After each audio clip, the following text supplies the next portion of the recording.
Hello everyone, आज हम बात करेंगे स्मार्ट या इंटेलिजेंट बिल्डिंग के बारे में। ऐसे तो दोनों बहुत ही सिमिलर होते हैं, लेकिन थोड़ा सा डिफरेंस होता है स्मार्ट और इंटेलिजेंट बिल्डिंग में।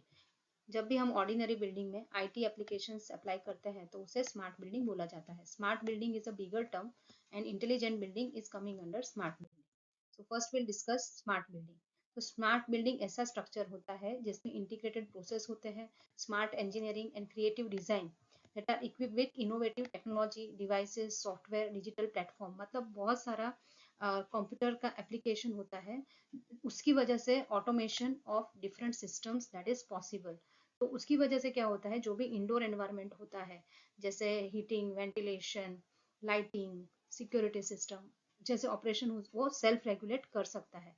सो ये सब जो सिस्टम होता है उसकी वजह से self regulation of environment and operation is possible. So इस टाइप का डिजाइन होता है जिसमें ऑप्टिमाइज होता है एनर्जी एफिशिएंसी, क्या एनर्जी यूज हो रहा है, enhance the occupant comfort by providing proper lighting and heating, ventilation, and it will streamline all the operations through the integration of various technologies। तो बहुत सारा टेक्नोलॉजीज जब हम अप्लाई करते हैं एक बिल्डिंग में और उससे ऑटोमेशन मिलता है और ऑप्टिमाइजेशन ऑफ सिस्टम होता है, then it is called a smart building. तो उसके कंपोनेंट्स क्या होते हैं? सबसे पहले अगर हमको automation and optimisation of various building operation करना है तो पहला बिल्डिंग ऑटोमेशन या मैनेजमेंट सिस्टम लगाना पड़ता है। That is the backbone of smart building. उसके अंदर सेंसर होते हैं, कंट्रोलर्स होता है, एक्चुएटर्स होते हैं जो ऑटोमेट करते हैं एंड ऑप्टिमाइज करते हैं वेरियस बिल्डिंग ऑपरेशन, जैसे मैंने बोला HVAC, lighting, security etcetera. Second होता है इंटरनेट ऑफ थिंग्स, इसकी टेक्नोलॉजीज। सो आईओटी डिवाइसेस जो होते हैं वो स्मॉल कनेक्टेड डिवाइस होते हैं जो कलेक्ट करते हैं डेटा, ट्रांसमिट करते हैं to other devices and system, and इसकी वजह से real time monitoring and data analysis is possible. Real time आप देख सकते हो कि कहाँ पे क्या हो रहा है। तो आईओटी डिवाइसेस में सेंसर्स आते हैं जिससे हम temperature, humidity, light level, air quality वगैरह एनवायरमेंटल फैक्टर को हम मॉनिटर कर सकते हैं। देन एक्चुएटर्स आते हैं जिससे हम ये कंट्रोल इक्विपमेंट है जिससे मोटर, वाल्व वगैरह कंट्रोल करके हम एनर्जी ऑप्टिमाइजेशन कर सकते हैं।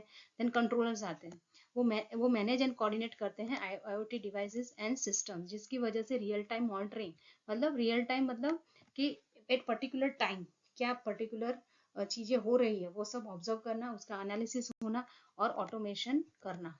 तो ये सभी आईओटी के पार्ट है। नेक्स्ट आता है कनेक्टिविटी। तो कनेक्टिविटी तो आईटी अगर हम एप्लीकेशन कर रहे हैं तो कनेक्शन तो बहुत ही ज्यादा जरूरी है। तो it may be connected by the cloud और इट में बी वायर्ड और it may be wireless. Then cloud computing and analytics.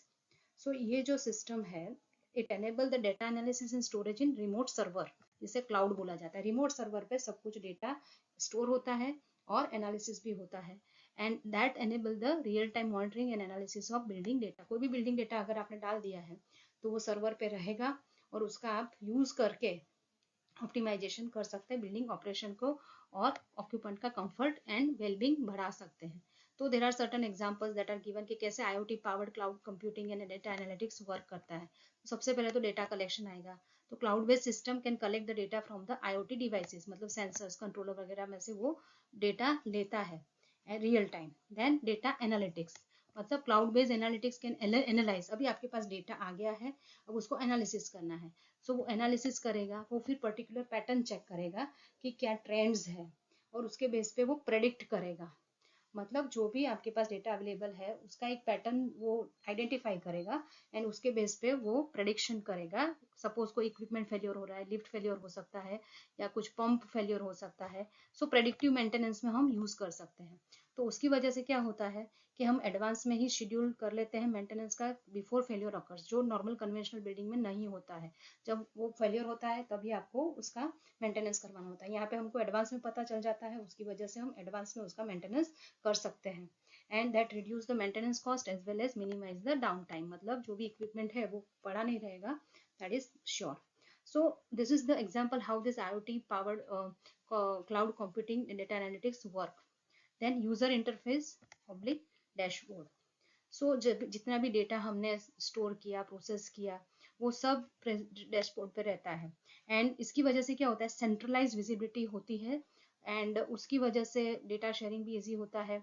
And कोई भी करेक्टिव एक्शन आपको लेना है उसको प्रॉपरली ट्रैक कर सकते हो और कहाँ कहाँ पे क्या प्रॉब्लम है वो आइडेंटिफाई कर सकते हो। उसके बेस पे आप लोग उसका करेक्टिव मेजर्स अप्लाई कर सकते हैं। तो जितनी भी हमारे बिल्डिंग की सर्विसेज, सिस्टम एंड मैनेजमेंट के जो वर्क है ऑपरेशन के, वो सब हम प्रॉपरली हैंडल कर सकते हैं in advance.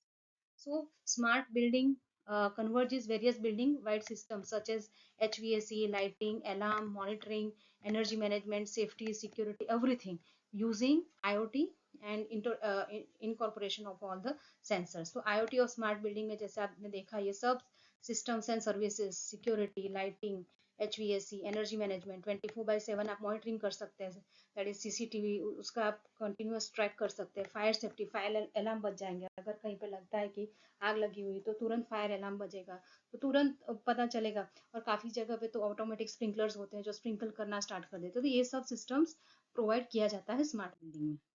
So how does a smart building work? तो वही है जो अभी हमने डिस्कस किया। A smart building uses its intelligence to collect and actionable data from user से डेटा लेते हैं, डिवाइसेस से, सेंसर से, सिस्टम से एंड सर्विसेज से। जो भी प्रीमाइसिस है, सपोज इस प्रीमाइसिस के जितने भी डेटा है वो एक पर्टिकुलर जगह पे स्टोर किए जाते हैं। Then applying this data using the artificial intelligence and machine learning, जैसे जितने भी डेटा अवेलेबल है उसका वो एनालिसिस करेगा, मतलब उसका ट्रेंड चेक करेगा, and makes the building both programmable as well as responsive to the need of user की नीड के हिसाब से वो काम करता है। सो जो भी है वो सेंट्रली यहाँ पे डेस्कटॉप से कंट्रोल आप कर सकते हैं, रिमोटली आप उसको डिस्प्ले करवा सकते हैं अपने स्मार्टफोन में using this cloud server and internet, and that will provide the automation to your all the operations in the building. So features क्या है स्मार्ट बिल्डिंग के? सबसे पहले मेजरमेंट सेंसर्स, तो जैसे मैंने बात की मेजरमेंट सेंसर्स तो होते ही हैं, जिसकी वजह से हमको ये सब डिटेक्ट करना होता है, and that transmit the signal to central management system, जहाँ से विजुअलाइजेशन, एनालिसिस, परफॉर्मेंस इंप्रूवमेंट, उसकी वजह से capacity, energy consumption, temperature etcetera, HVAC सब हम मेजर कर सकते हैं एंड उसका एनालिसिस कर सकते हैं। देन प्रेडिक्टिव मेंटेनेंस, जैसे मैंने बताया जो भी हमारे रिसोर्स है उसका ऑप्टिमाइजेशन हम कर सकते हैं। कोई भी सिस्टम फेल होने वाला है तो हम उसका प्रेडिक्टिव एनालिसिस कर सकते हैं। Then eco friendly, eco efficiency मतलब जो भी हम मटेरियल यूज कर रहे हैं सिस्टम एंड सिस्टम का ऑप्टिमाइज करते हैं to achieve the maximum efficiency. जैसे हम एनर्जी मैनेजमेंट करते हैं HVAC सिस्टम, सो उसकी वजह से क्या होता है एनर्जी में कंजम्पशन कम होता है, so it will reduce the environmental impact. Eco efficiency is the very important part of smart building. Then comfort, so ये HVAC system humidity, air purification, temperature properly maintain होता है एज पर द रिक्वायरमेंट। उसकी वजह से proper work environment बनता है और health भी इंप्रूव होती है ऑक्यूपेंट्स की। Then high security, AI, ML, IoT, self management program, इस सब की वजह से सिक्योरिटी डिवाइसेस एंड सिस्टम जो होते हैं वो ऑनलाइन ट्रैक करते रहते हैं, और कोई भी अगर सिक्योरिटी में ग्लिच होता है तो उसको आइडेंटिफाई करते हैं और उसके हम करेक्टिव मेजर्स ले सकते हैं। तो these are the features of smart buildings. Next आता है intelligent building. So intelligent building institute foundation in 1989 उन्होंने डिफाइन किया था इंटेलिजेंट बिल्डिंग को कि it is the one which provides a productive and cost effective environment. एक तो productivity बढ़ाता है, कॉस्ट इफेक्टिवनेस भी देता है थ्रू ऑप्टिमाइजेशन। ऑप्टिमाइजेशन का मतलब कि ना ज्यादा ना कम, जितना चाहिए उतना। चार बेसिक एलिमेंट्स को उसको ऑप्टिमाइज करना है। स्ट्रक्चर मतलब जब भी स्ट्रक्चर कंस्ट्रक्ट हो रहा है तब उसका कैसा मटेरियल यूज हो रहा है, क्या एनर्जी यूज हो रही है, वो सब। So first is structure, second is system, जितने भी सिस्टम्स है वहाँ के वो सर्विसेज, जो भी बिल्डिंग सर्विसेज है, क्लीनिंग का या जो भी कुछ बिल्डिंग का मैनेजमेंट, जो भी हम मैनेजमेंट कर रहे हैं बिल्डिंग का, वो सब एंड उसके बीच का इंटर रिलेशनशिप। तो basically structure, system, service and management, उन सब का ऑप्टिमाइजेशन करवाना in effective manner, that is generally called as smart building. और ये सब करके जो भी safe, healthy and comfortable environment मिलता है उनके ऑक्यूपेंट को। So energy, safety, security, HVAC, then life cycle cost, then your materials uses and eco-friendly everything, eco-friendly lifestyle, everything is included in this intelligent building similar to smart building. So here again अगर आपको classify करना है कि intelligent building है तो according to the following characteristics. तो सबसे पहला एनवायरमेंटल फ्रेंडलीनेस होगा, sustainable design for energy, water conservation, waste disposal, zero pollution, ये सब होता है। सो एनवायरमेंट फ्रेंडली है। Next is space utilisation and flexibility, जितना भी स्पेस है प्रॉपर यूटिलाइजेशन होगा। Value giving quality of economic, पूरा होल लाइफ टाइम कॉस्ट जो होता है वो इकोनॉमिक्स होता है, इकोनॉमिक में कम मतलब it will be considered as cheaper than normal building. Then human health and well-being, which सब properly heating, ventilation, lighting की वजह से working efficiency and effectiveness बढ़ता है. Safety and security measures against all the disasters and structural damage, meeting client expectations, then innovative technological application, construction management process, health and sanitation. So everything that are provided and that are properly monitored as well as they are properly managed in the intelligent building. So what is the difference between smart building and smart or intelligent building and a normal building? Intelligent building adjust the functional aspect, जो भी हमारे घर के अंदर का lighting है, ventilation है, fire fighting, air conditioning, जो भी है वो automatically with the change in the environmental condition control by computer. मतलब यहाँ पे कंप्यूटर की वजह से हम अपना अंदर का environment in terms of various functional aspect automatically change कर सकते हैं. And the security system, communication system, ये वो भी ऑटोमेटिकली कंट्रोल होता है बाय द कंप्यूटर नेटवर्क. जबकि अगर हमको ऑर्डिनरी बिल्डिंग में करना है, तो जैसे आपके पास बहुत सारे रूम है, तो सब रूम में अगर आपको गर्मी लग रही है तो सब रूम में आपको एसी लगाने पड़ते हैं. So different room condition depend on the change in the environmental condition that you have to depend upon कि भाई कौन से रूम में आपने वो पर्टिकुलर सिस्टम लगाया हुआ है. सिक्योरिटी सिस्टम, कम्युनिकेशन सिस्टम, वो भी कोऑर्डिनेटेड नहीं होता, ऑटोमेटिकली कंट्रोल नहीं होता है फ्रॉम द सेंट्रल फैसिलिटी. वो सेपरेट सेपरेट आपको प्रोवाइड करना पड़ता है. That is the difference between smart and a ordinary building. So अभी हम थोड़ा फीचर्स देखेंगे इंटेलिजेंट और स्मार्ट बिल्डिंग्स का. जैसे सबसे पहला एक्सेस कंट्रोल. सो ये सेफ्टी एंड सिक्योरिटी के लिए बहुत ही ज़्यादा इंपॉर्टेंट है. फिंगरप्रिंट लॉक होगा, वॉइस एंड वीडियो इंटरकॉम होगा, कोड बेस्ड एसएस सिस्टम, कोई भी आ नहीं सकता है. स्वाइप कार्ड, आपके पास स्वाइप कार्ड है तो ही आप अंदर एंट्री ले पाओगे. बायोमेट्रिक एसेस, अगर आपका बायोमेट्रिक अंदर एंटर्ड है तो ही आप उसके अंदर एंट्री करके आ सकते हो. सर सीसीटीवी लगे हुए हैं. So these are all related to safety by access control. कोई भी आपकी बिल्डिंग में आके कुछ मिसचिफ नहीं कर सकता. इन ट्रेडिशनल सिस्टम में बहुत कॉम्प्लेक्स केबलिंग होता था, जबकि ये फील्ड बस सिस्टम जो है उसमें रिड्यूस केबलिंग होता है और एक्यूरेसी भी हायर होती है, जो नॉर्मली इंटेलिजेंट बिल्डिंग में यूज होता है. Next is fire safety. Life safety system often called as fire system, वो भी ड्रिवन बाय कोड कंसिडरेशन. तो इसकी वजह से क्या होता है, फायर अलार्म सिस्टम जब भी अगर फायर लगता है तो फायर अलार्म सिस्टम वर्क करना स्टार्ट कर देता है.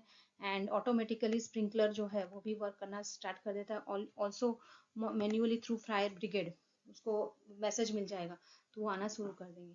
Then early warning system like smoke detection system, वो होता है तो आपको अर्ली ही पता चल जाएगा अर्ली स्टेज में कि फायर होने वाला है, तो आप लोकली भी उसको फायर को एक्सटिंग्विश कर सकते हैं. मतलब फायर सेफ्टी के लिए बहुत ही इंपॉर्टेंट है कि proper fire alarm system and वो ऑटोमेटिकली वर्क करे at the time of fire. Then there are many management system that are maintained properly using this automation, that is energy management, HVAC system, water management system, lifting system, lighting system, lift and elevator system.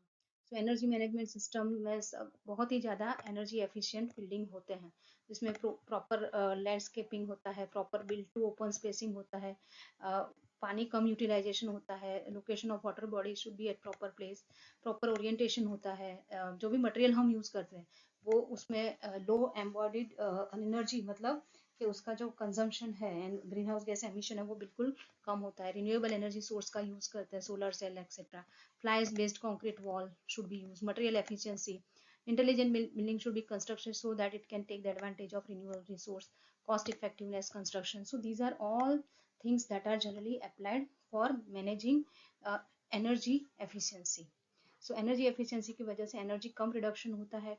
काफ़ी बार zero energy building भी होता है कि जितना भी energy consumption होता है वो सब वो पर्टिकुलर सिस्टम से ही मिलता है, मीन्स कुछ एडिशनल एनर्जी नहीं लगता है. तो energy efficiency is one of the major concern of intelligent और smart building using automation.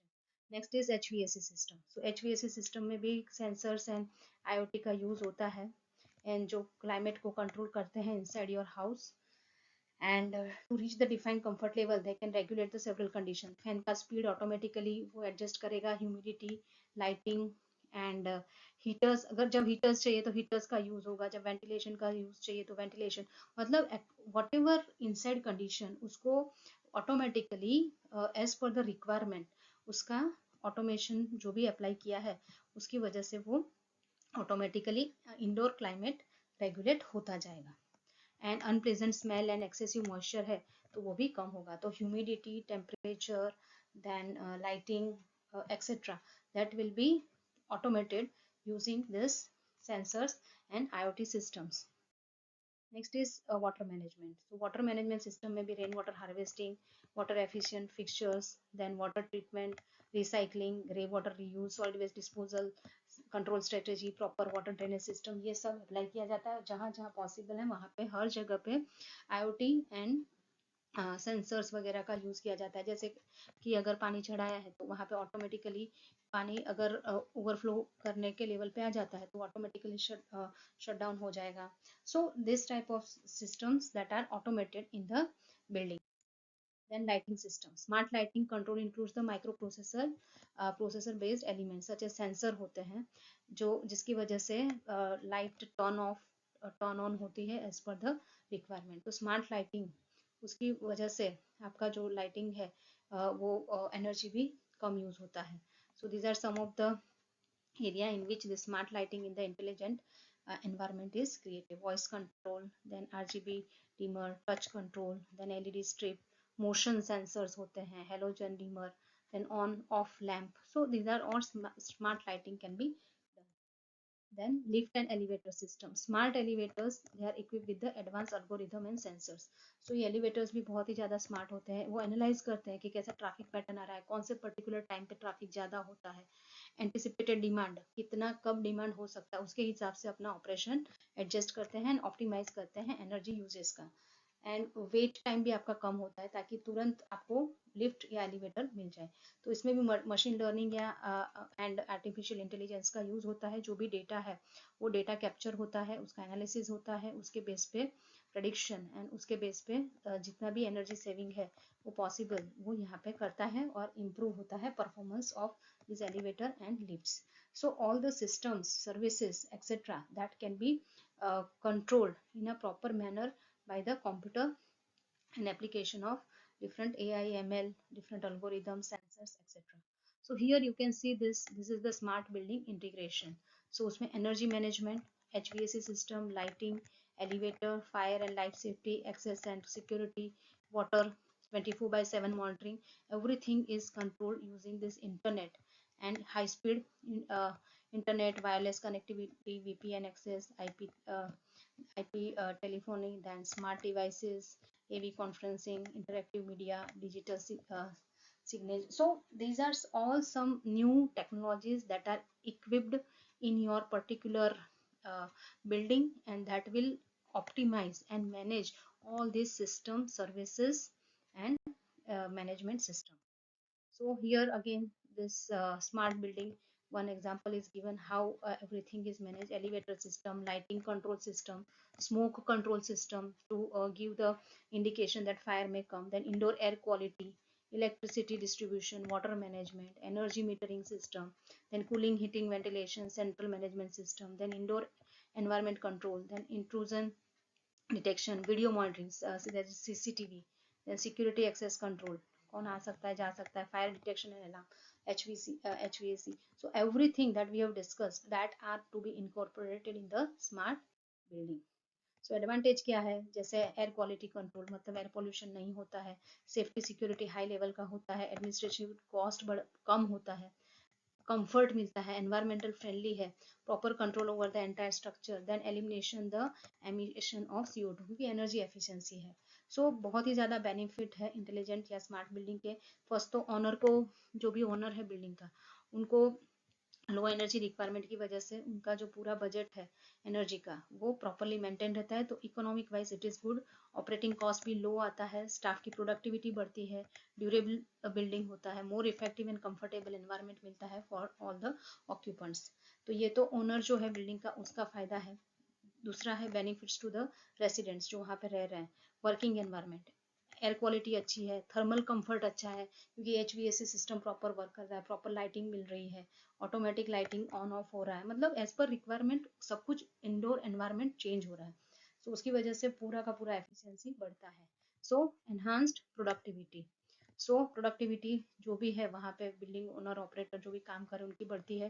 Consistent comfort होता है एम्प्लॉय का, उसकी वजह से overall productivity, moral and job satisfaction बढ़ता है। तीसरा जो फायदा होता है एनवायरमेंटल बेनिफिट, क्योंकि हमको पता है कि एनवायरमेंट फ्रेंडली डिजाइन है, so energy efficiency, water efficiency, then material efficiency, everything, then indoor environmental quality, pollution भी नहीं हो रहा है, तो एनवायरमेंट को हर तरीके से फायदा ही मिलता है। So abatement of indoor air pollution and pollutant emission, and safe भी है from the environmental point of view. But disadvantage क्या है, initial cost of install system is high, क्योंकि ये सब आपको सेंसर्स ये सब लगाना पड़ते हैं। रिपेयरिंग प्रॉब्लम भी हो सकती है, अगर क्योंकि ये सब ऑटोमेटिक डिवाइसेस होते हैं, तो उनका अगर बिगड़ जाते हैं तो उसका रिपेयरिंग प्रॉब्लम हो सकता है। Require special supervision, overall configuration को सुपरवाइज करना पड़ता है। Less life of electronic item, अभी काफ़ी इलेक्ट्रॉनिक्स आइटम बहुत ही कम लाइफ के होते हैं, तो उसकी वजह से चेंज करना। देन सर्विसेबिलिटी, वो भी एक प्रॉब्लम हो सकता है। ट्रेंड टेक्नीशियन अगर आपको ना मिले, जिसको ये सब नहीं आता, तो वो सब प्रॉब्लम क्रिएट कर सकता है। देन टेक्नोलॉजिकल लिमिटेशंस तो है ही इलेक्ट्रॉनिक्स आइटम्स के। So these are some of the limitations of the intelligent और स्मार्ट बिल्डिंग। सो एक ये जस्ट स्टेटिस्टिक्स है कि ग्रीन बिल्डिंग तो है, साथ में इंटेलिजेंट भी है, मतलब ऑटोमेशन प्लस एनवायरमेंटल फ्रेंडली, तो उसका जो रिडक्शन है CO2 एमिशन में 36% reduction, energy usage 37%, then water usage में 40%, space that is CO2 per person that is reduction is obtained at 63%। So you can understand that कि अगर ग्रीन प्लस इंटेलिजेंट बिल्डिंग बनता है तो कितना ज़्यादा एनवायरनमेंट को फायदा मिलता है। So these are some intelligent building in India. The 42 Kolkata, ये रेजिडेंशियल बिल्डिंग है। ये 62 स्टोरी का रेजिडेंशियल बिल्डिंग है। उसमें स्मार्ट ऑटोमेशन फीचर्स जैसे लगे हुए, स्वाइप कार्ड सिस्टम है फॉर द एक्सेस, मतलब स्वाइप आप करोगे तो ही आप अंदर एंटर ले सकते हो। बायोमेट्रिक फ्रंट डोर लॉक है, डोर ऐसे ही नहीं खुलेगा, बायोमेट्रिक सिस्टम से। Video door phone monitoring, fire detection, CCTV camera. It also follows the energy efficiency features. So these are some features of this 42 Kolkata. Then tidal park Chennai, ये जो है largest technological park है Asia का, जिसमें more than 3500 fire alarm sensor है। Then entry only by the smart card. Then 19 large capacity का speed lift है, heavy duty service lift है for vertical transportation. Then PCIL Bhavan, ये भी एक इंटेलिजेंट बिल्डिंग है, जिसमें बिल्डिंग में BMS सिस्टम, उसमें temperature, humidity control, then measurement and control of various equipment that is done using BMS, that is building management system, मतलब सब सेंसर्स कंट्रोलर्स का यूज करके। फायर अलार्म सिस्टम भी है through out the building, equip with smoke detectors, अगर कोई भी smoke आता है तो वो डिटेक्ट करेगा। And it is connected with the sprinkler, automatic water sprinkler, जैसे ही पता चलता है कि फायर लगा है तो स्प्रिंकलर ऑन हो जाएंगे और आग को बुझा देंगे। Public address system, music system etcetera is provided. So these are some of the intelligent building examples in India. So these are the references, most of the research paper and some articles I have used to prepare all this intelligent building and smart building. I hope that आपको properly पता चला होगा कि in short जो भी normal building है उसके अंदर आप computer, IT, AI, ML, IoT का यूज करते हो, और उसकी वजह से ऑटोमेशन मिलता है सर्विसेज, सिस्टम्स एंड मैनेजमेंट के लिए for varieties of your operations, then it is generally called smart building या आपका intelligent building. So you have to just remember this, these are the systems and services which are automated and optimized using computer application. So I hope that आपको ये lecture useful हुआ होगा, तो please like करें, share with other students also, comment भी कर सकते हैं, and please subscribe my channel, अगर आपने अभी तक नहीं की है तो please subscribe it. I hope that you will subscribe my channel, because मैंने देखा है काफ़ी लोग पढ़ते हैं लेकिन सब्सक्राइब नहीं करते। Please subscribe the channel. Thank you.